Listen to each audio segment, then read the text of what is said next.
Muy buenas tardes, estimados participantes. Una vez más, agradecerles por su asistencia el día de hoy. Vamos a continuar con las orientaciones jurídicas respecto al tema de alimentos.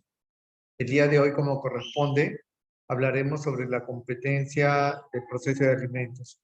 ¿Y a qué me refiero esto con la competencia? No es más que determinar qué juez es el que determina la pensión para alimentos, ¿no? Bueno, a lo largo ya de este tema del proceso de alimentos, hemos tocado varios puntos, ¿no? Como la definición de alimentos, el prorrateo, la prelación, eh, etcétera, ¿no? Varios puntos que nos han permitido hasta la fecha conocer poco a poco cómo es que se desarrolla este proceso de alimentos.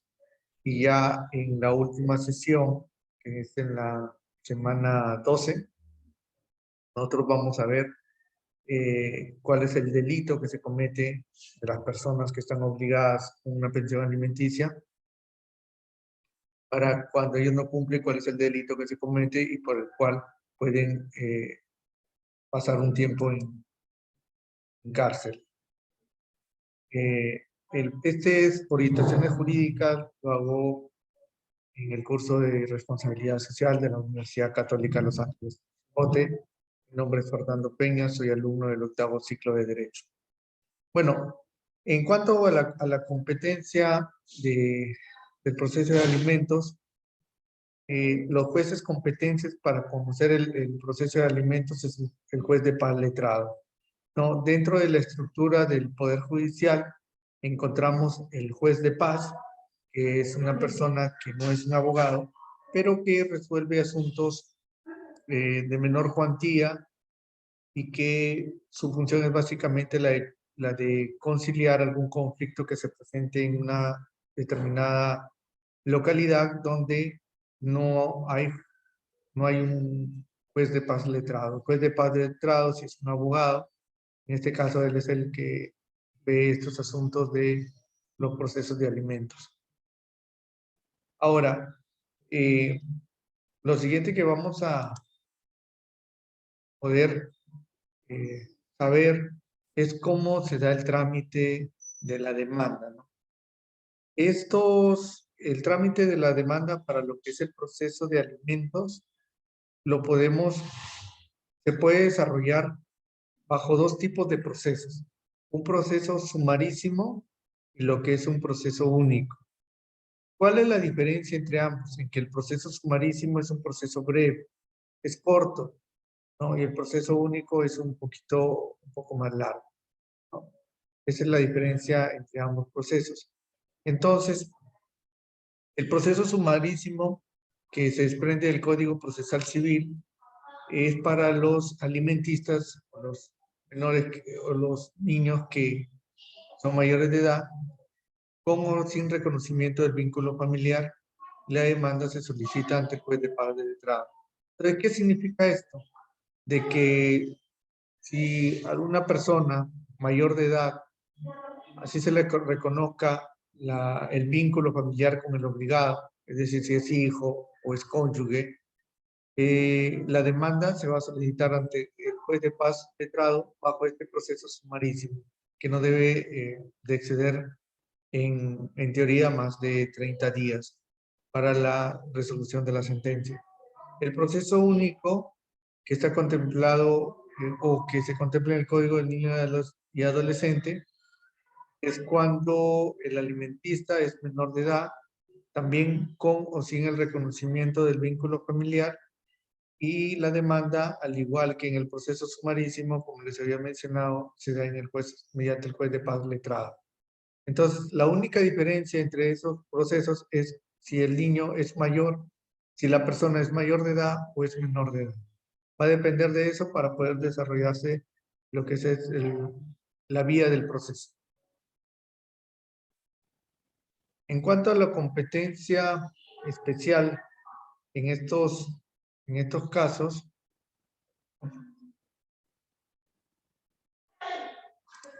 en estos casos,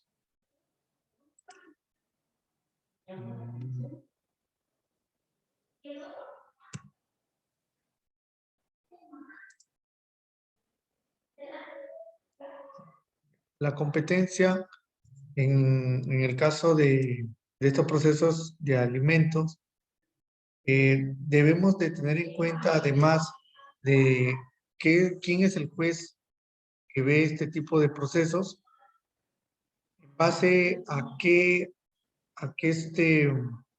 situación o condición es que yo determino en qué juzgado debo iniciar mi demanda. Por ejemplo, yo estando en Tumbes, inicio un proceso de alimentos, tendría que ser bajo el domicilio del demandado o del demandante a elección de este. Es decir, si la señora A desea iniciar un proceso de alimentos y ella radica en la ciudad de Aguas, en el distrito de Aguas Verdes, el proceso debe iniciarse en el distrito de Aguas Verdes, en el juez de paz letrado. No podría iniciarlo, por ejemplo, contra el almirante Villar, porque el juez, de acuerdo al territorio, no es el competente, sino sería el de Aguas Verdes. O también puede darse por medio del domicilio del demandante, perdón, pero si es así que lo elige el demandado. El código se refiere a la conocida competencia facultativa, y esto es, ¿no?, que además el juez del domicilio del demandado también es competente a elección del demandante, el juez del domicilio del actor en las pretensiones alimentarias. Es de lo que les estaba conversando. Ahora, ¿qué pasa en el caso que la madre solicita alimentos para ella, que es mayor de edad, y su hijo es menor de edad? ¿En qué proceso nos podríamos ubicar? En este caso, teniendo en cuenta el interés superior del niño, el proceso por donde se llevaría sería si es menor de edad, como es en este caso, sería en el caso de un proceso único. ¿De acuerdo? Ahora, ¿cuáles son las características del proceso de alimentos? Vamos a ver esas características. La primera característica es que la exoneración de las tasas judiciales. ¿A qué nos referimos con esto? Según el artículo 562 del Código Procesal Civil, en lo referente a la solicitud de alimentos, nos señala que el demandante se encuentra exonerado del pago de tasas judiciales siempre que el monto de pensión alimenticia demandada no exceda las 20 unidades de referencia procesal. ¿Y a qué nos referimos con esas 20 unidades de referencia procesal? Esas 20 unidades representan el 10% de una UIT. Bueno, para este año, el año 2021, una UIT corresponde a 4.400, el 10% sería 440. Entonces, haciendo los cálculos, las 20 URP, para que no se exceda y sea exonerado de la tasa judicial, no tiene que ser un mayor monto de 4.800, ¿no? Lo solicitado de la pretensión en la pensión de alimentos. En cuanto a las tasas judiciales, constituyen rentas propias por el servicio de justicia que brinda el Poder Judicial. Esa es una tasa, ¿no? Entendiéndose como tales los montos que el Poder Judicial deja de percibir por la concesión de dicho beneficio, es decir, los correspondientes a las cédulas de notificación y a las sedes judiciales. El Poder Judicial hace el cobro de estas tasas para cubrir los gastos que se desprenden de esas notificaciones y los aranceles judiciales. Pero para el caso del proceso de alimentos, se hace una exoneración basados en que la mayor parte de estas personas tienen bajos recursos económicos, entonces no sería congruente de que o no estarían las posibilidades de que una de estas personas pueda cancelar este tipo de tasas judiciales, ¿no?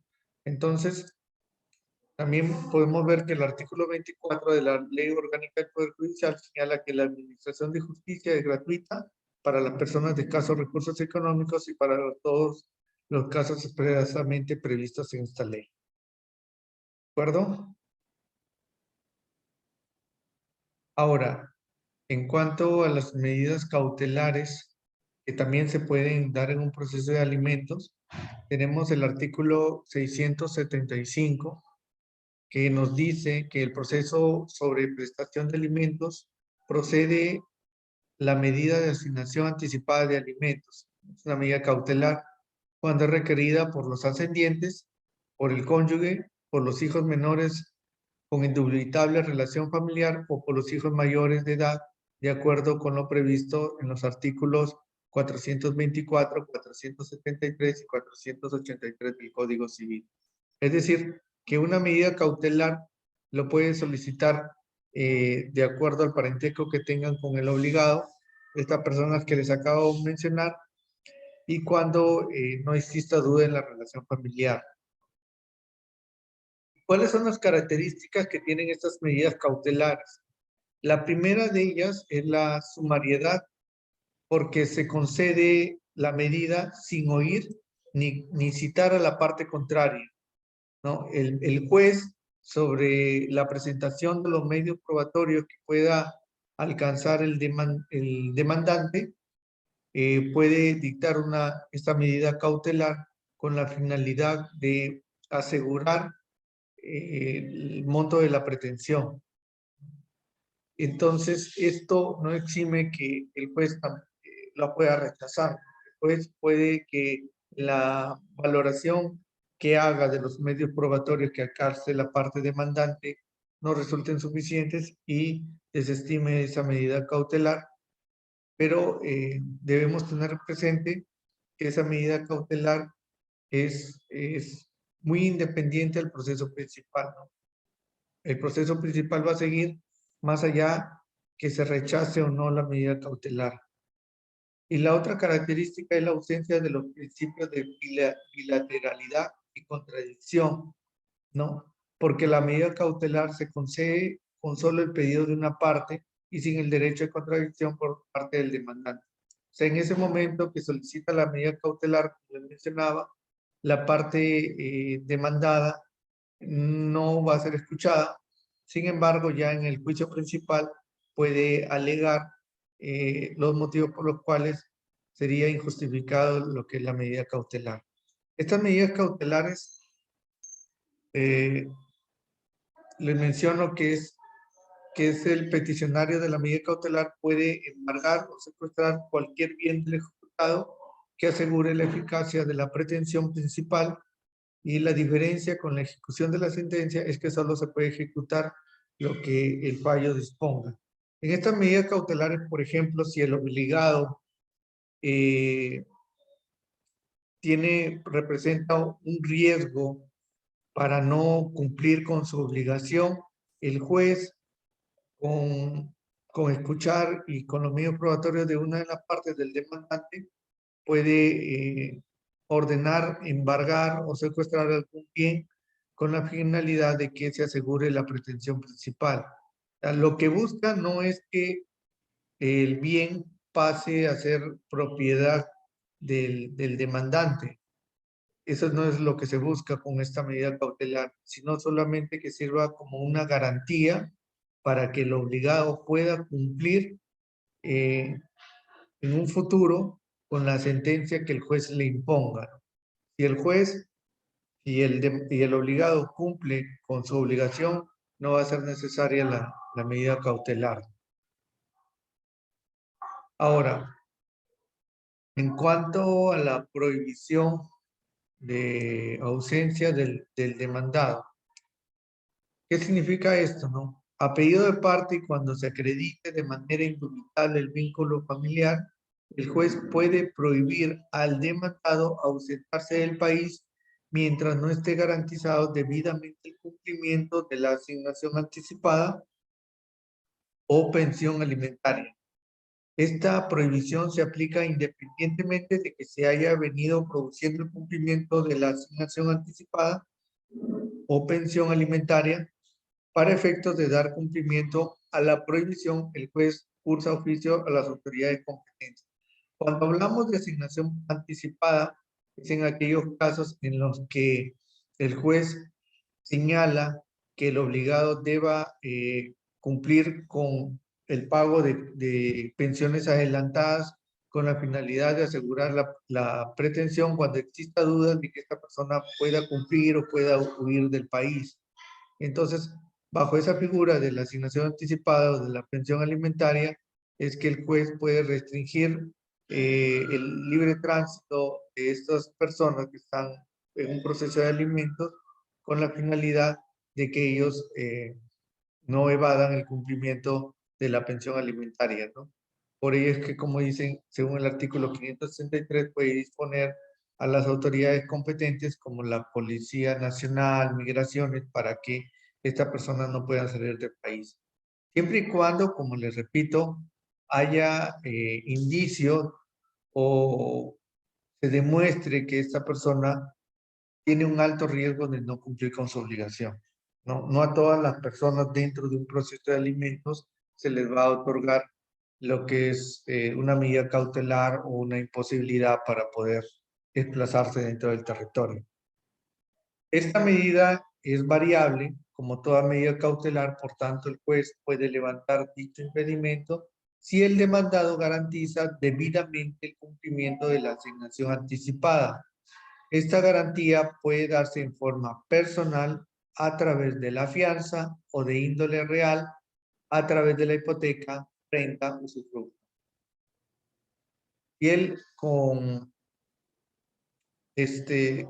puede garantizar a través de un bien o a través de una fianza o de una hipoteca que va a cumplir con la obligación, entonces esa medida puede variar, ¿no? Y puede revertirse con el fin de que él pueda desplazarse a cualquier parte del territorio. En cuanto al informe laboral del demandado, que es otro punto que se tiene en cuenta para establecer el monto de la pretensión que solicita el demandante, el juez en este caso solicita el informe por escrito del centro de trabajo del demandado sobre su remuneración, gratificaciones, vacaciones y cualquier suma de libre disponibilidad que provenga de la relación laboral de este. Como lo vimos anteriormente, el monto por el cual se le asigna al niño la pensión sale de las remuneraciones o de los ingresos que tengan laborales y no laborales. ¿No? Los laborales son las remuneraciones, gratificaciones, y los no laborables, por ejemplo, que esta persona cuente con algún negocio que le genere algún ingreso, también entra dentro de la determinación de la pensión del alimento, del monto. Para otros casos, el informe es exigido al obligado el pago de la retribución económica por los servicios prestados por el demandado. En cualquiera de los casos que les he indicado, el informe es presentado en un plazo no mayor de 7 días. 7 días hábiles, bajo el apercibimiento de denunciarlo por el delito previsto en el artículo 371 del Código Penal. ¿Qué dice ese artículo 371 del Código Penal? Señala que en el caso de que alguna persona niegue información, puede ser denunciado y puede cumplir una pena suspendida no mayor a 2 años o trabajo comunitario, ¿no? Entonces, se debe tener mucho cuidado en el caso de que el obligado se le solicite la información y no la quiera alcanzar, ¿no? Porque el juez puede denunciarlo también. Bueno, eso es lo que nos corresponde hablar el día de hoy acerca de la competencia y de las características del proceso de alimentos, ¿no?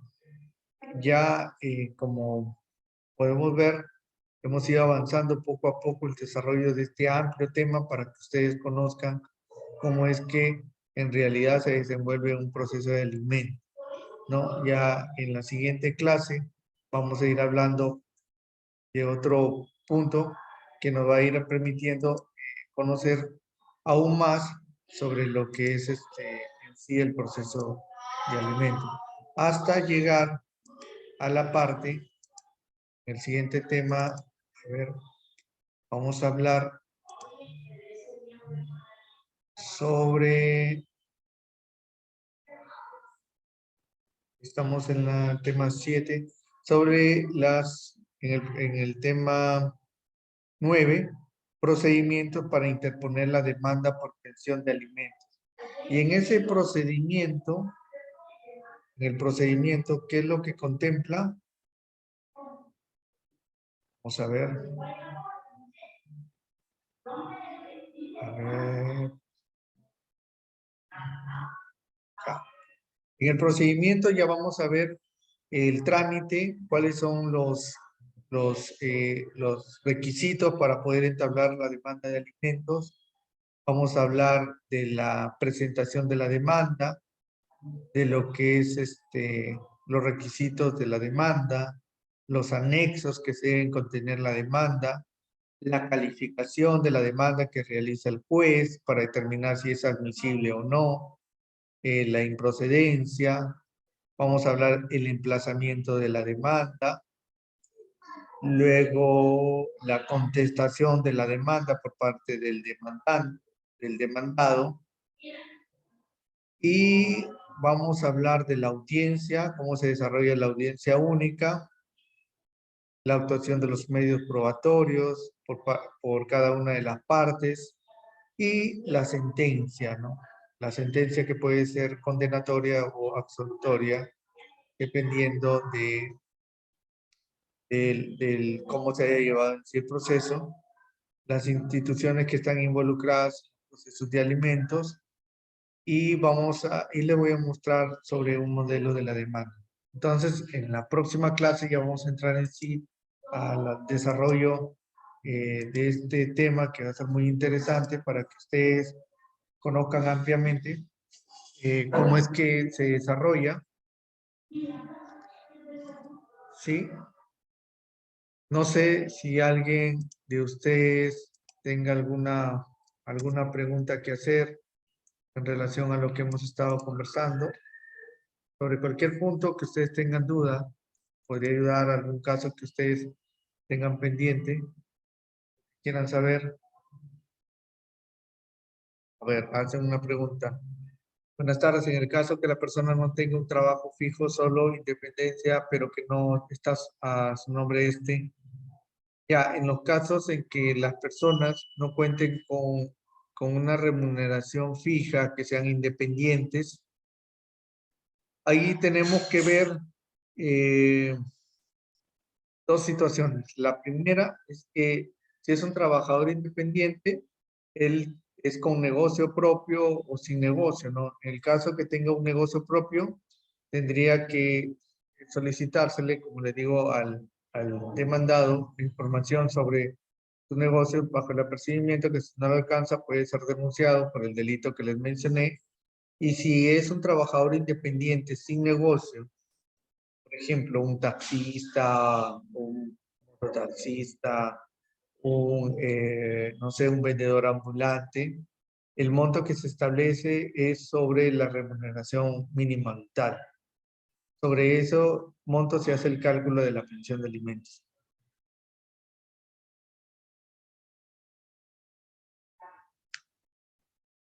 ¿Alguna otra consulta que tengan adicional?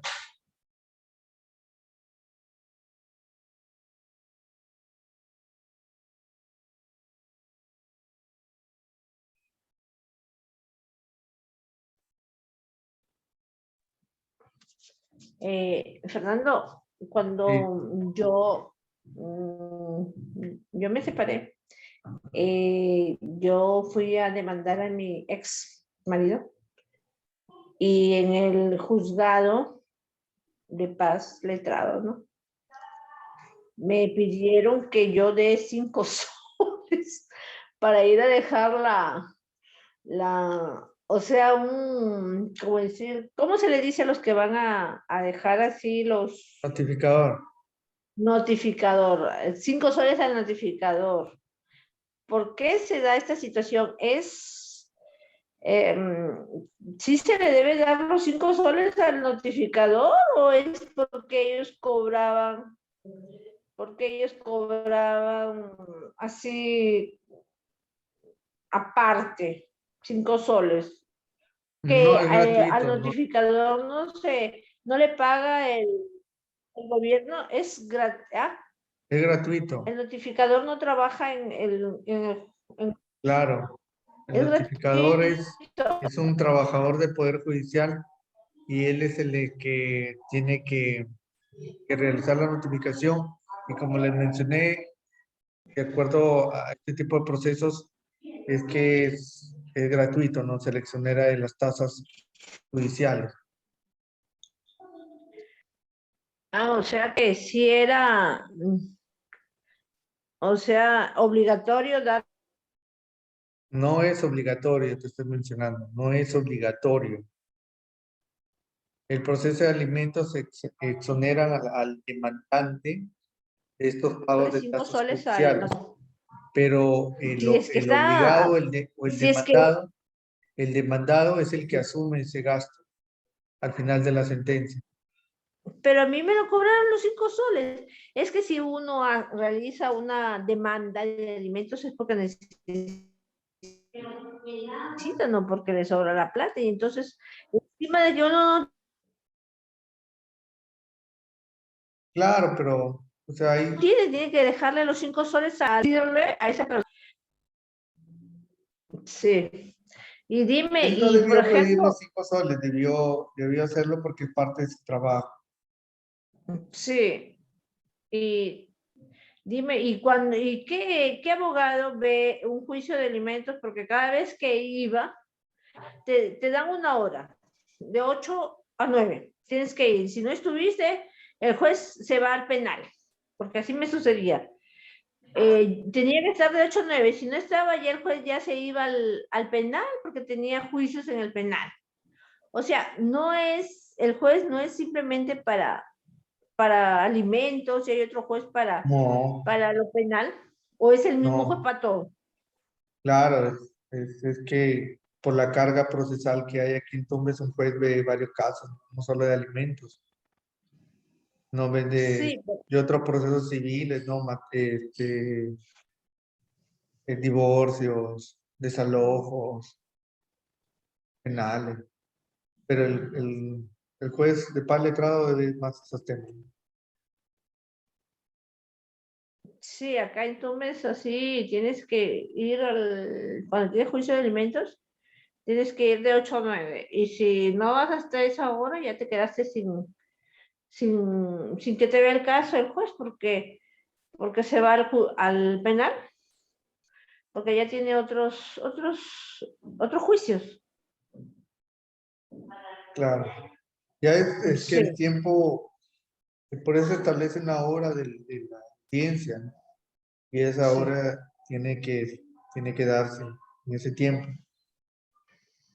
No es que pueda Cuando no, llegar una hora después o cuando yo quiera, o ¿no? si no, sí, o si no, si tenía tiempo, cuando tenía juicio en el penal, ahí te tenía hasta las 10 12 del día. Pero cuando tenía juicio, iba y ya te quedaba sin nada, ya no había nada, ya se fue. Lo reprograman. Sí, lo reprogramaba, pero uno tenía que dejar de hacer sus cosas para ir a perder el tiempo y encima tenías que volver a ir porque te reprogramaban, pues, ¿no? Ajá, Dime, y cuando, por ejemplo, el demandado pone un negocio, ¿no? X, y no está su nombre, sino a nombre de otra persona. Ahí no le pueden sacar nada al demandado porque no está su nombre, sino a nombre de otra persona, ¿no? solo se le establece por la remuneración mínima vital. No se le puede probar que es dueño de ese negocio. ¿Y cuánto es la mínima vital para un independiente? 930 creo que es este año. 930 creo que es la remuneración mínima. ¿Y por qué